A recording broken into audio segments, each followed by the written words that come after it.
Buenas noches. Bueno, yo soy el que va a empezar la exposición. Nuestro grupo le tocó exponer lo que sería el agua corporal total.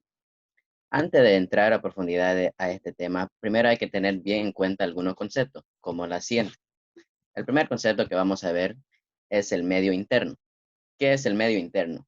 Según Claude Bernard, que fue un médico francés, lo describió el medio interno como el mar que baña la célula. ¿Por qué lo puso así?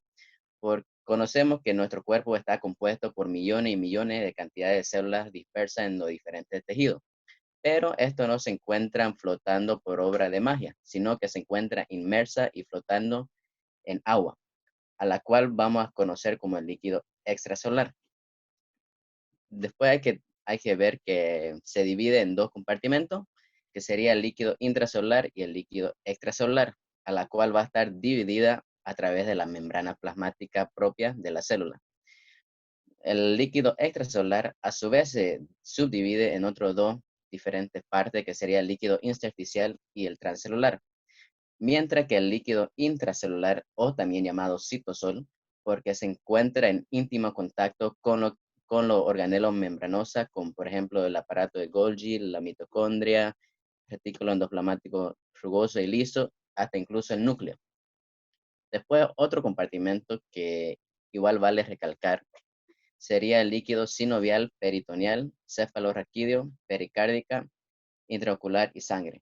Vale recalcar que estos últimos líquidos no conforman ni el líquido extracelular o intracelular, ya que cada uno se encuentra conformado entre su propio compartimento.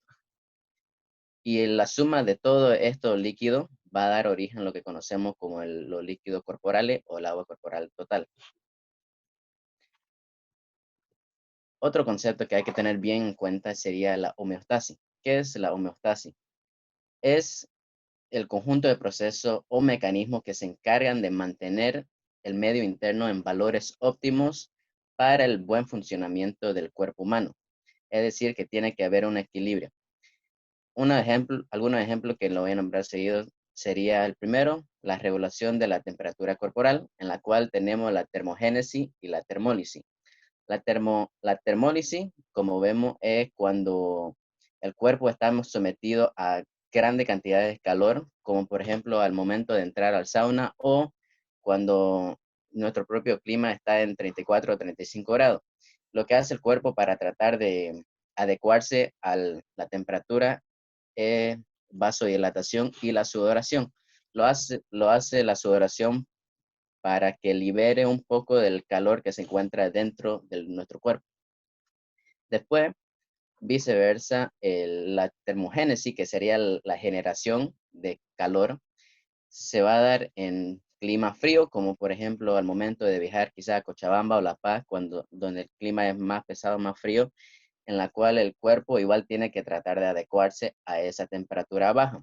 Para hacerlo, lo hace mediante diferentes mecanismos. El primero sería la vasoconstricción periférica. Lo hace esto para que la sangre sea redistribuida de los órganos periféricos a los órganos diana o principales, que sería el cerebro, el corazón, el hígado, riñón, etc. Después, otro ejemplo de homeostasis sería el mantenimiento de la glucosa en sangre, o también llamado glucemia. El, el, la El primer caso podemos ver el momento de almorzar o incluso desayunar, en la cual va a aumentar la cantidad o concentración de glicemia en sangre debido a que acabamos de comer algunos alimentos con carbohidratos, proteína, entre otros. Pero el cuerpo lo que hace es que el cerebro envía un estímulo nervioso hacia las células beta del páncreas para producir más cantidad de insulina para que interactúe con el exceso cantidad de glucosa en sangre y así disminuir la concentración de glucosa en la sangre a unos niveles normales. E igual funciona viceversa un ejemplo en ayuna, cuando nosotros no hemos comido nada y hay pocas cantidades de glucosa en sangre, el cerebro igual manda una señal nerviosa, pero esta vez a las células alfa del páncreas para liberar lo que sería el glucagón, la cual va a ir hacia el hígado para interactuar con el glucógeno y a través del glucógeno liberar glucosa hacia la sangre. Después, otro ejemplo de homeostasis sería la regulación de la presión arterial, en la cual tenemos varios sistemas y mecanismos. Un ejemplo sería el sistema renina, angiotensina, aldosterona.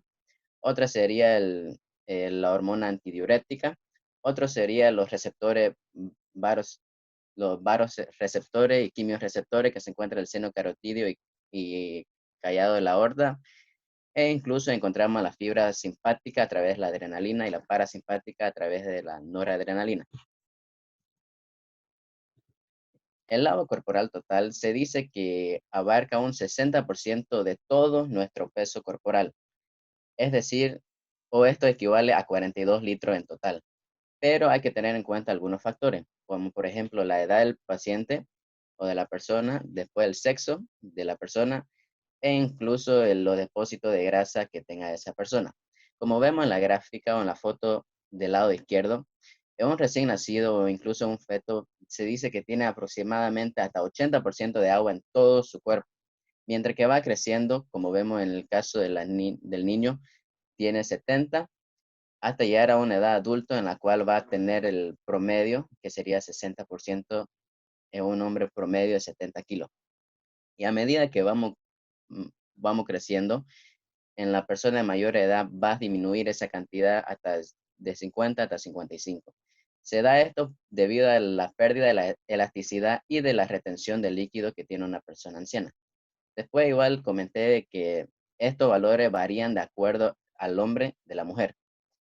Vemos en el dibujo de la derecha un hombre y una mujer. En el hombre dice que el agua compone de 55 hasta 65% de agua y de grasa de 15 hasta 20%. Ahora, en el lado de la mujer, igual dice de 55 hasta 65, pero la diferencia es que en la mujer se encuentra mayores cantidades de depósito de grasa que en el hombre, en la cual es de 20 hasta 30%. Y los depósitos de grasa lo que hace es que inhibe la retención o reabsorción de agua. Por ende, un paciente femenino va a tener menos cantidad de agua que un hombre. Después, como le comentaba, se dice que el 60% de todo nuestro peso corporal está compuesto por agua o es igual a 42 litros en total. Esto a su vez se distribuye en los dos compartimentos que le comenté al principio. El líquido intracelular, que abarca 40%, que equivale a 28 litros más o menos. Y tenemos después el líquido intracelular, que abarca un 20%, que serían 14 litros. Esta a su vez se redistribuye en el líquido intravascular y el intersticial. Para comprender esto un poco mejor, vamos a volver a la primera diapositiva. Sería, ¿dónde está? Aquí, en la foto de abajo, en la que vemos que hay mayor cantidad de agua adentro de la célula, es decir, el líquido intracelular, mientras que en el líquido extracelular hay menor cantidad de agua a diferencia de lo que hay dentro de la célula. El líquido, como le dije, intracelular va a componer el 40% y el líquido extracelular solo el 20%.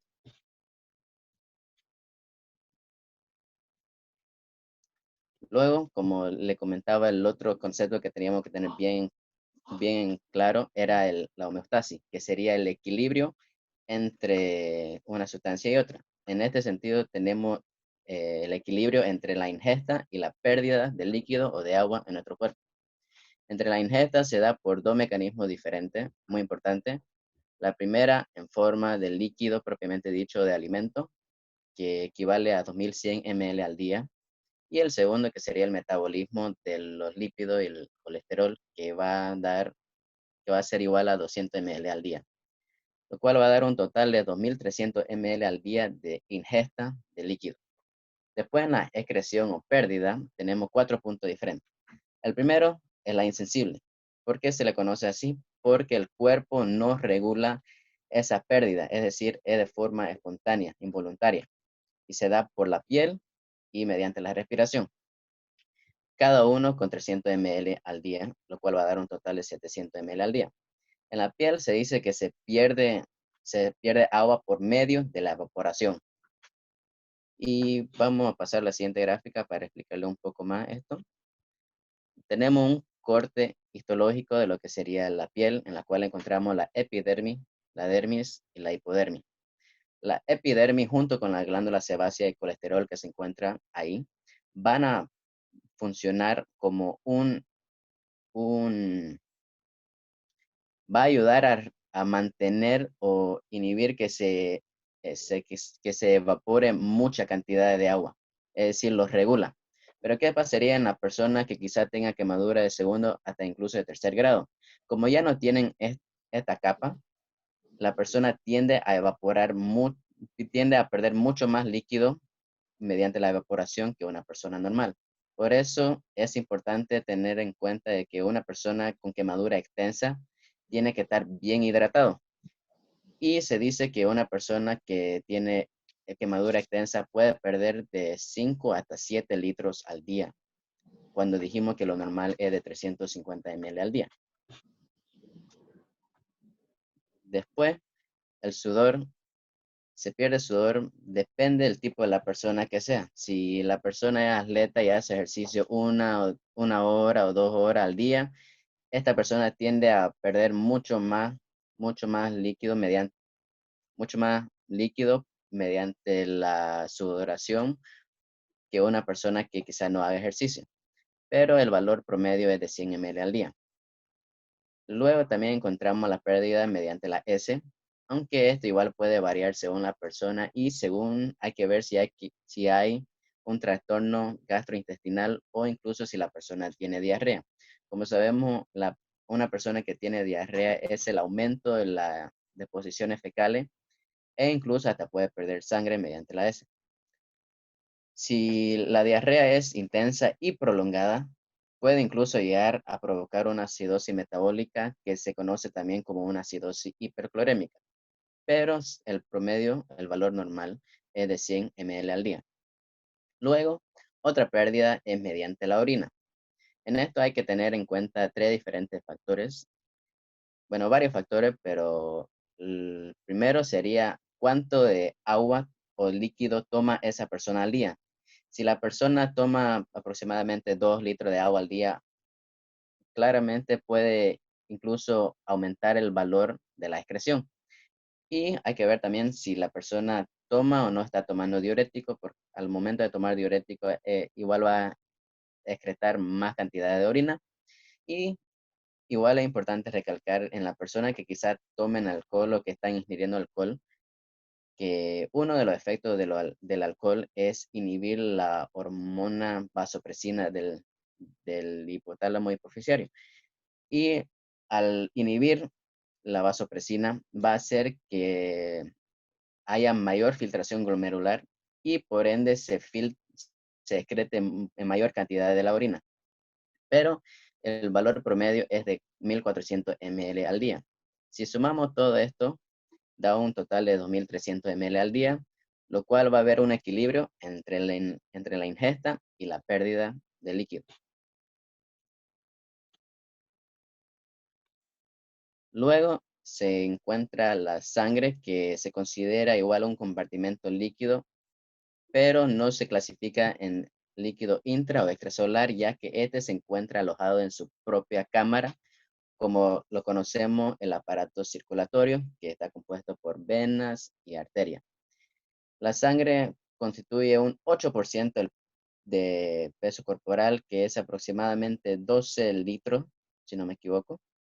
Y conocemos que la composición de la sangre tiene una parte sólida, que son las células, los glóbulos rojos, los glóbulos blancos, y la plaqueta. Luego tenemos la parte líquida, que es de 50 hasta 60% de toda la sangre, que se conoce igual como el plasma. Nosotros nos vamos a enfocar más en lo que sería el plasma. ¿Por qué? Primero vamos a ver la foto del lado izquierdo en la sangre ya centrifugada. Vemos que hay mayor cantidad de plasma a diferencia de glóbulos rojos o blancos. ¿Por qué es importante tener esto en cuenta? Porque el plasma a su vez, en su componente, se encuentra compuesto por agua en un 90 hasta 93%. Y el 6 a 7% restante se dice que está conformado por las proteínas plasmáticas. Entre ellos tenemos las tres principales, que sería la albúmina, que va a abarcar un 55% de toda la proteína plasmática y ayuda al transporte de hormonas, de medicamentos, de iones, incluso de calcio. Y esta proteína ayuda o regula la presión coloidosmótica del plasma. Pero, ¿qué pasaría si este valor varía? Como un ejemplo, una persona con síndrome nefrótico en la cual va a haber una disminución de la proteína plasmática, ya que toda la proteína va a ser excretada mediante el riñón, mediante la orina. Y si se desequilibra esta presión, puede incluso provocar edema en la persona. Después tenemos la globulina, que tenemos tres diferentes, que sería la alfa, beta y gamma globulina, que igual ayuda al transporte de hormonas.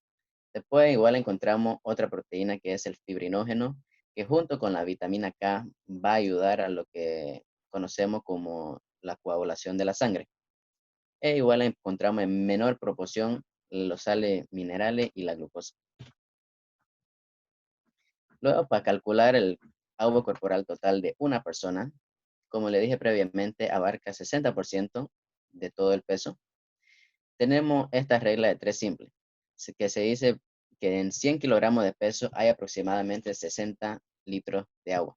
Y nos da el ejemplo de un hombre adulto de 79,6 kilogramos. Al realizar esta ecuación, nos damos cuenta que el agua corporal total es de 47,76 litros de agua que ese paciente tiene. Otra fórmula que podemos usar que es más sencillo es que sería el peso del paciente por 0,6 o en el caso de la mujer por 0,5. En el ejemplo de arriba tenemos un paciente de sexo masculino de 60 kilogramos y en la paciente de abajo tenemos una paciente de sexo femenino de igual peso. Ambos están en un índice de masa corporal regular que es de 18 hasta 25. Aquí en estos dos ejemplos puse que ambos pacientes tienen un índice de masa corporal de 22. Al realizar la ecuación, en el hombre se saca 60 por 0,6, 36 litros ese paciente tiene en su cuerpo. Mientras, a diferencia de la mujer, cuando sacamos 60 por 0,5 va a dar un total de 30 litros de agua que tiene esa mujer en su cuerpo. Vemos esa diferencia de 6 litros entre el hombre y la mujer, debido a lo que comenté previamente, que la mujer tiene mayor depósito de grasa, lo cual va a intervenir en la retención de agua. Por eso igual coloqué ese cuadro al lado derecho que dice que es importante tener en cuenta la edad del paciente, como le mostré al principio, mientras menor edad sea el paciente, mayor cantidad de agua. Mientras más adulto sea el paciente, menor cantidad de agua va a tener. Igual hay que ver el índice de masa corporal. Mientras mayor depósito de grasa la persona tenga, menor cantidad de agua. No va a ser lo mismo una persona que tenga un índice de 30, que está en sobrepeso, casi anda obesidad, va a tener menos cantidad de agua que una persona normal. E igual hay que tener en cuenta los trastornos que quizás afecten la excreción del agua, como la diarrea, como el vómito, como la hiperhidrosis e incluso la quemadura extensa que pueden perder varios litros de agua por la evaporación. Y siguiendo con la exposición va a seguir mi compañera Flavia explicando un poco más lo que sería el líquido intra y extracelular. Gracias. Buenas noches, continuando con la exposición, voy a hablar sobre los compartimentos de líquidos en el cuerpo. Como bien sabemos, el líquido corporal total va a estar dividido en dos grandes compartimentos, el líquido intracelular y el líquido extracelular. Este a su vez se va a dividir en el plasma, la linfa, líquido intersticial y líquido transcelular. Vamos a empezar hablando del líquido intracelular. Bueno, el líquido intracelular es el líquido que se encuentra dentro de la célula. Está compuesto principalmente por potasio, magnesio y fosfato. Representa alrededor del 40% del peso corporal total, lo cual equivale a 28 litros de agua en un adulto de 70 kilos. Está separado del líquido extracelular por una membrana selectiva que es muy permeable al agua, pero no en sí a todos los electrolitos del cuerpo, porque como bien sabemos, lo que es sodio y cloro se encuentran en bajas concentraciones. En el líquido intracelular contiene grandes proteínas. Siguiente diapositiva, por favor. En el líquido extracelular, como dije anteriormente, va a estar dividido. Disculpa, líquido que te interrumpa. Buenas noches, doctor. ¿Sí? ¿Se va a cortar? Ingresan al mismo enlace, por favor, ya. Ya se va a cortar. Está bien. Puedes continuar hasta que se corte. Ya bueno, líquido transcelular y linfa. Bueno, el líquido extracelular es el líquido que se encuentra fuera de la célula. Está compuesto principalmente por sodio, cloro y bicarbonato. Representa el 20% del líquido corporal total, lo cual equivale a 17 litros de agua en un adulto normal de 70 kilos. Ahora voy a hablar sobre el líquido intersticial. El líquido intersticial es el líquido que rodea a la célula. Representa las 3/4 partes del líquido extracelular, es decir, en un 75%,